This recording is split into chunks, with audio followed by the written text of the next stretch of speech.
Hi, this is Jürgen Rasmussen. Welcome to the Provocative Hypnosis blog. I've had quite a few questions, both recently and over time, about how I write my books. So this particular vlog piece is for those of you who have a writer in you. Those of you who are contemplating writing a book or who may want to write a book and who may be looking for some tips in terms of how to do that. Here's a little warning before we start. Whenever you ask someone a why question or a how question, we are essentially, those of us who answer, we are essentially just making it up. Meaning, if there's one thing that cognitive psychology has shown quite clearly over the years, is that we human beings don't really have access to our unconscious processes. We don't really have access to how this world per se is created. So we're essentially winging it, meaning we are after the fact creating stories and narratives that seem plausible, that, create stories with neat beginnings and middles and endings, and we kind of impose these cause and effect relationships, and we attribute motives and characteristics onto ourselves and other people. And this is, of course, fiction. However, sometimes our theories do seem to somewhat hold up, meaning our explanations may seem to point to something that actually more or less is going on. So I'll offer you that as a warning whenever you ask anyone why they do what they do or how they do what they do. Be extremely skeptical. Simultaneously, I'll offer you this warning, and that is that while answering "I have no fucking clue" or "I don't know" to those sorts of questions, probably should only answer in that way to someone who has quite a bit of psychological insight.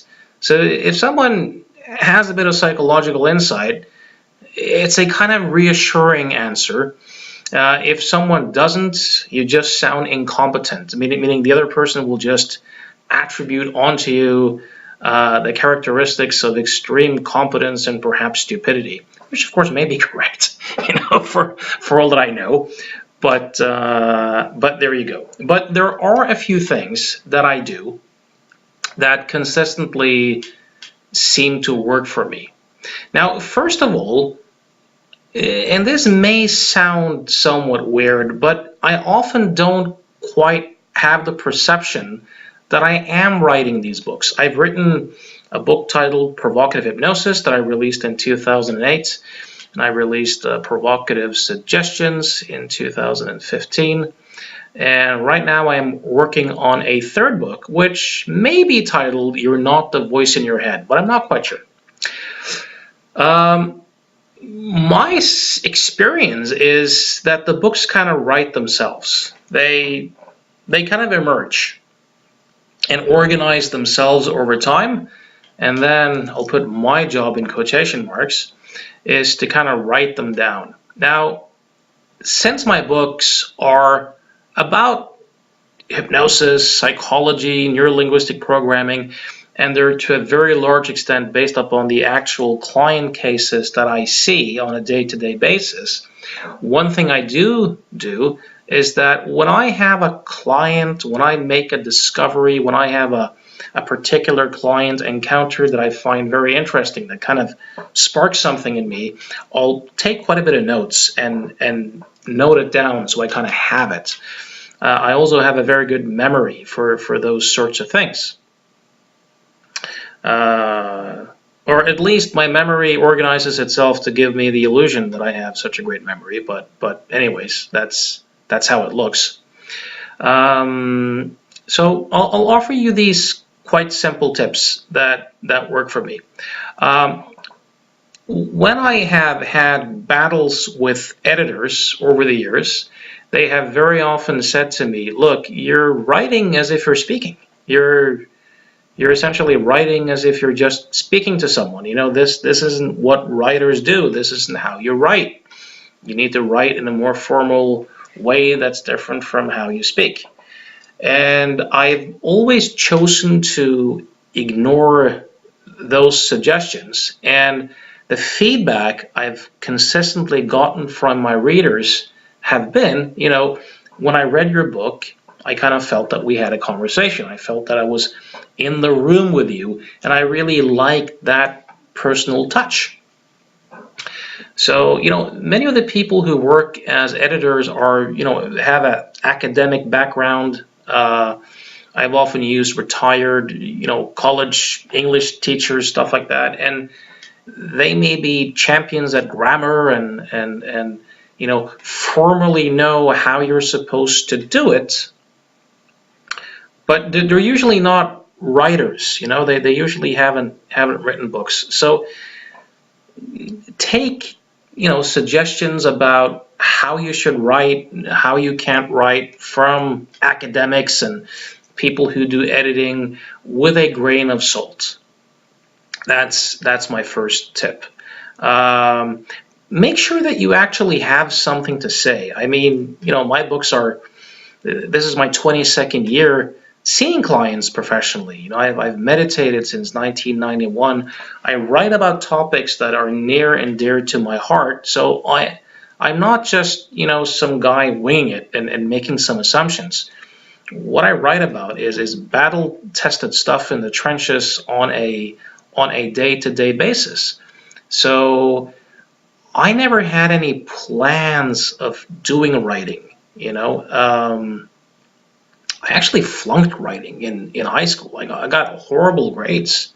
There was nothing in my I should say lack of academic background, but my high school background that would ever suggest that I would write books that would sell all over the world and that quite a few people would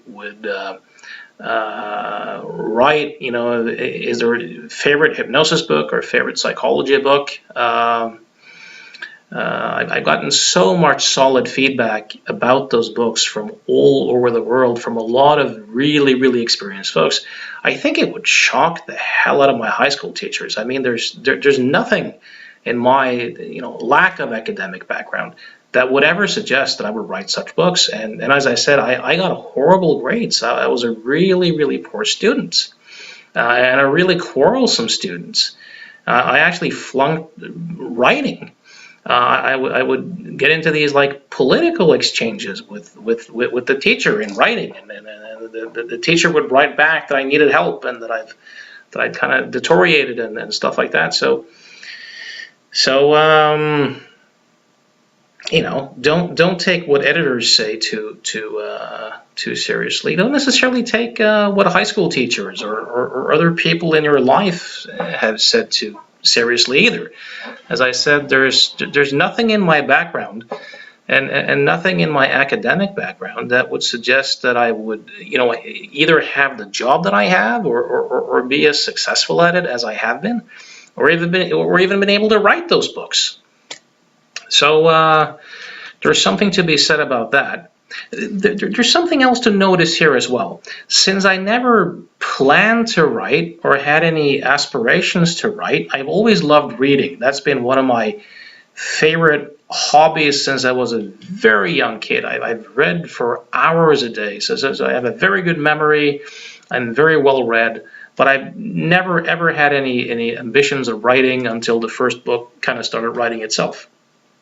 So the fact that I don't have an identity as a writer, I think, is really, really useful, because that kind of ensured that there would be no self-concept or identity to protect.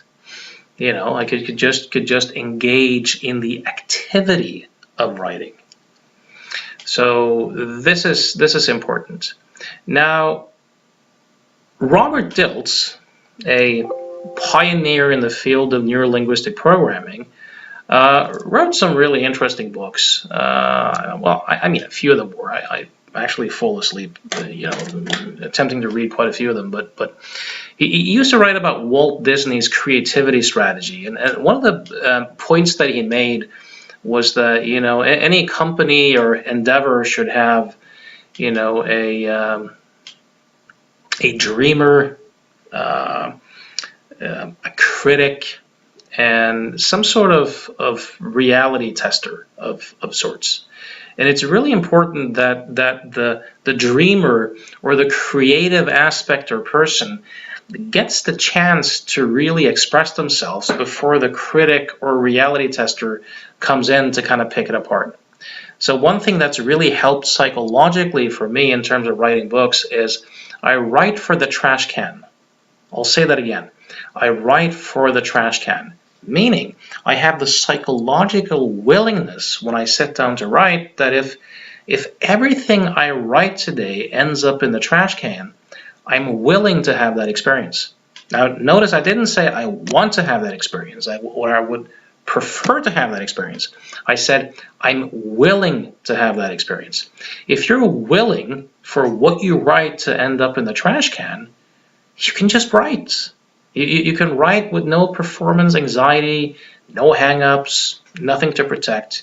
You can just let your creativity flow and let whatever is in you express itself freely. This is an extremely important point.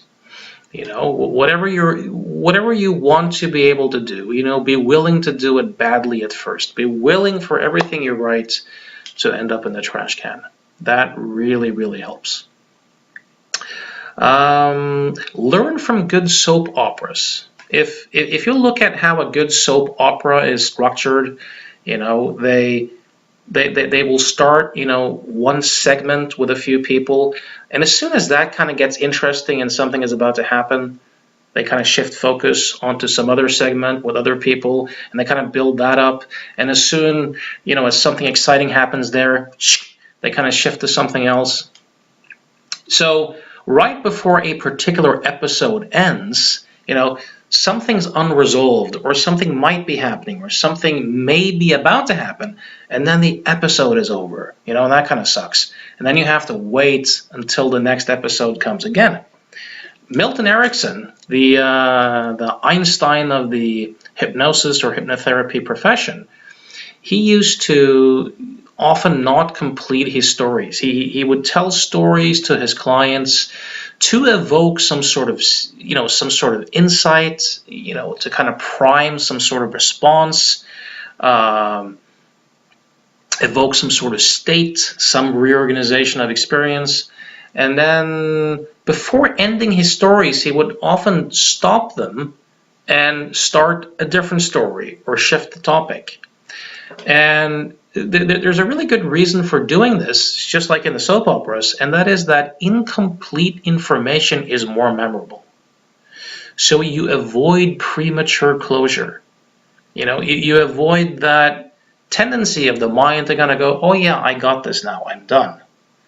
Because when you avoid premature closure, the mind keeps searching unconsciously, keeps looking for connections, looking for patterns, looking for meaning.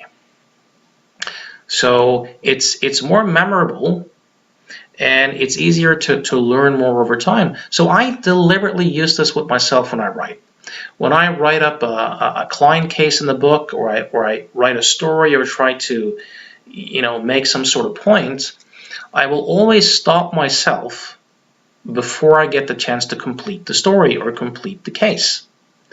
And this is kind of irritating, to deliberately stop yourself before you're able to complete it. But what happens is that I get more motivated to go back and write because it's unfinished.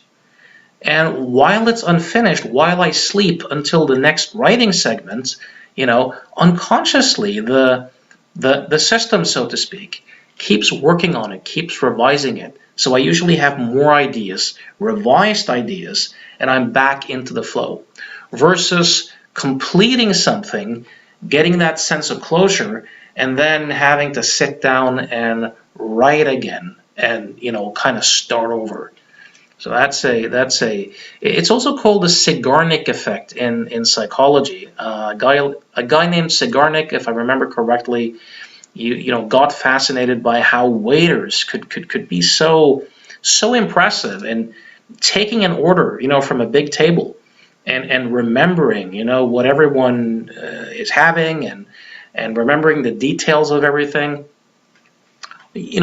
often in their head, even though they've jotted some notes, quite a few of them just have it in their minds. It's really impressive. But then as soon as they deliver the order to the chef, boom, it's gone because it's complete. So this is another great tip that has really, really worked for me. And once the creativity has had its chance to express itself, you know, give your manuscript or chapters to know in your own mind kind of what you're attempting to achieve with the book, and then give it to various people who think differently and who are willing to give you honest feedback. Like, what does this actually evoke in you? What are your thoughts? Is this engaging? Is this fascinating? Is this... And of course, don't let other people dictate your artistry, but utilize their responses. It is often said that the author starts the book, but the reader finishes the book. So make sure that you accept the feedback. Make sure that you let the people you send the stuff to know that you're actually you're interested in knowing what it actually evokes in them, versus them necessarily being a cheerleader. So at that point, feedback is essential. I'd also recommend writing, if you like writing to some extent. It's extremely useful when you're doing something, because when you write, it kind of forces you to put your ideas down on paper, to look at them, to structure them, and having that interaction with a reader, kind of forces you to do your best to translate what's in your head into a form that can be useful for other people, and that clarifies your own ideas. So I've learned immensely from writing. I sometimes say, of course it would really suck if no one ever bought my book, but I've often said that even if no one ever bought them, I would still write them, because it's so very useful for learning. Now here's a final thing that I want to address with you. And I said previously that not having the identity of being a writer can be useful, but you can also use kind of like a writer identity as a tool if you're mindful of it.